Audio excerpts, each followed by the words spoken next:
Aujourd'hui, on va parler d'un sujet essentiel. Pourquoi ne pas vendre ses actions pendant au moins 10 ans ?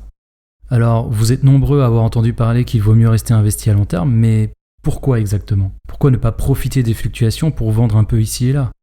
Eh bien, il y a des raisons très solides de privilégier la patience.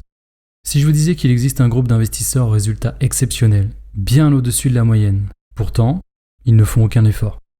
Eh bien, cette étude, qui est devenue quasi légendaire dans le monde de l'investissement, montre que certains des comptes les plus performants appartenaient à des clients qui, soit avaient oublié leur compte boursier, soit étaient décédés. En fait, leur portefeuille n'était pas perturbé par les fluctuations et les émotions quotidiennes. Ils ont simplement continué à croître sans être dérangés. Ce qui est fascinant ici, c'est de voir que l'inaction totale a permis à ces investisseurs de battre la majorité. Mais alors, pourquoi est-ce si difficile pour nous, investisseurs bien vivants, de suivre cet exemple de laisser faire ? La réponse se trouve dans ce qu'on appelle les biais psychologiques. On est en fait notre pire ennemi en bourse et je vais vous expliquer pourquoi. Tout d'abord, il y a ce qu'on appelle l'aversion aux pertes. Psychologiquement, la douleur d'une perte est en moyenne 2 fois plus forte que le plaisir du gain d'un même montant. En bourse, cela signifie qu'à la moindre baisse, même temporaire, on est poussé par notre cerveau à couper nos pertes, quitte à prendre de mauvaises décisions, alors même que les plus grands investisseurs comme Warren Buffett ou Charlie Munger nous répètent sans cesse « achetez quand le sang coule dans les rues ». Avec une conviction profonde dans vos choix, cette aversion aux pertes perd de son pouvoir et vous arrivez à garder votre calme. Le biais de récence est un autre élément central. On a tendance à donner plus d'importance aux événements récents qu'à l'histoire de l'action dans le temps. Imaginez que vous détenez une action performante, mais elle enregistre une chute de 10% en une semaine.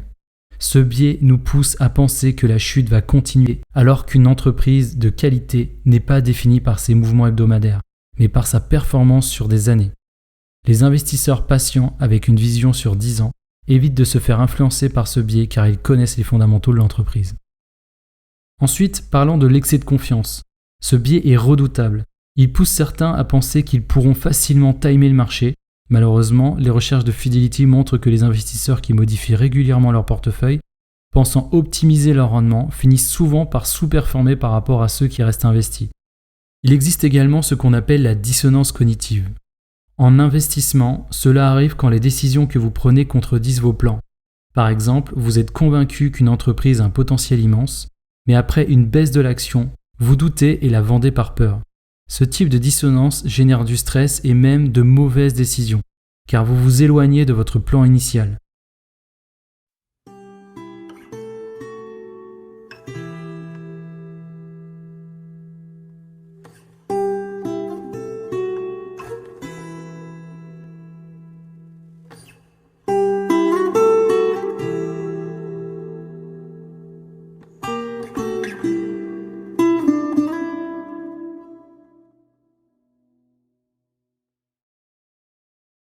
D'autres études montrent que le risque de perte diminue drastiquement lorsque l'horizon s'allonge.